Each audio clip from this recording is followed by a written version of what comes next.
थोडासा आवाज कमी येतो गणपती बाप्पा एक दोन मिनिटं सगळ्यांनी थांबायचं मी काही सूचना देणार आहे महत्वाची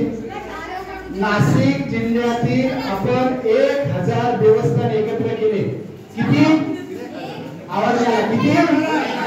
1000 या प्रत्येक देवस्थानाला विनंती करून आपण रोज संध्याकाळी 7 वाजेला त्या प्रत्येक देवस्थानामध्ये आरतीचा प्रयत्न केलेला आहे बऱ्यापैकी 80% पर्यंत